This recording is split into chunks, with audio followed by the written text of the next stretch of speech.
మీ party వాళ్ళు కాదా మహిళలకు నిజమైన థ్రెట్? అసలు ల్యాండ్ మైన్లో బతికినట్టు లేదా తెలంగాణలో బతకడం అంటే?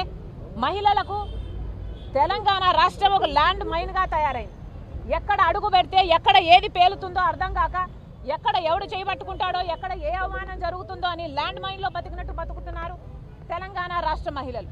ఒక్కసారి అసలు వందల కొద్దీ, అసలు వేల కొద్దీ, అసలు సంవత్సరానికి 25,000 కేసులు నమోదవుతున్నాయి మహిళల లైంగిక దాడుల మీద. అంటే ఇక నమోదు కానివి ఇంకెన్నున్నాయో అర్థం చేసుకోండి. రిపోర్ట్ అయినవే 25,000 ఉంటే రిపోర్టు కానివి ఇంకా ఎన్ని వేలు ఉండాలి? వీటిలో అసలు బీఆర్ఎస్ పార్టీకి చెందిన నాయకులు వాళ్ళ మీద ఉన్న అలిగేషన్లే వందల కొద్దీ, వేల కొద్దీ ఉన్నాయి. ఇటీవల కాలంలో జరిగిన కొన్ని మాత్రమే చదువుతా నేను.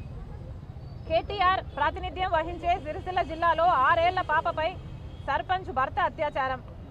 ఆర్మూరులో కూతురు వరుస ఉన్న 9 ఏళ్ల పాపపై బీఆర్ఎస్ పార్టీ మెంబర్ అత్యాచారం. నిర్మల్లో 15 ఏళ్ల మైనర్ బాలికపై మున్సిపల్ వైస్ చైర్మన్ అత్యాచారం. మెదక్ జిల్లా ఆందోళనలో ఎమ్మెల్యే ప్రధాన అనుచరుడు మైనర్ బాలికపై అత్యాచారం. ఇంట్లో వాళ్ళని బెదిరించి మరీ అమ్మాయిని ఎత్తుకుపోయిన సంఘటన ఇది. హైదరాబాద్ నడిబొడ్డున 17 ఏళ్ల అమ్మాయిపై హోం మంత్రి బంధువు సామూహిక అత్యాచారం. కామారెడ్డి జిల్లాలో 10వ తరగతి చదువుతున్న అమ్మాయిపై స్థానిక తెరాస నేత అత్యాచారం. కూకట్పల్లిలో 30 ఏళ్ల వివాహితపై స్థానిక టీఆర్ఎస్ నేత లైంగిక వేధింపులు. సూర్యాపేటలో ఒక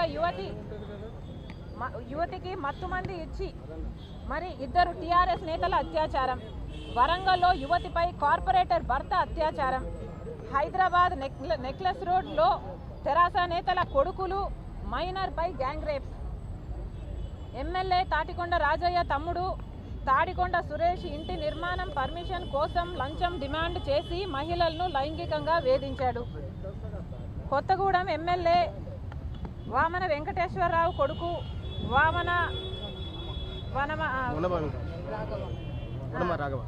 పనుల కోసం వస్తే మహిళలను వేధించారు. ఏమిటండి ఇది? బీఆర్ఎస్ పార్టీ నాయకులే ఇంత ఘోరంగా మహిళల పట్ల గౌరవం లేకుండా వ్యవహరిస్తున్నారంటే వీళ్ళను పాలకులు అనాలా లేకపోతే తాలిబాన్లు అనాలా? మహిళలకు మరి బీఆర్ఎస్ పార్టీ పాలకపక్షం వాళ్ళకు భరోసా కల్పించాల్సింది పోయి భరోసా యాప్కు దిక్కులేదు, భరోసా కల్పించే వాడు దిక్కులేడు. ఏమి అన్యాయం ఇది?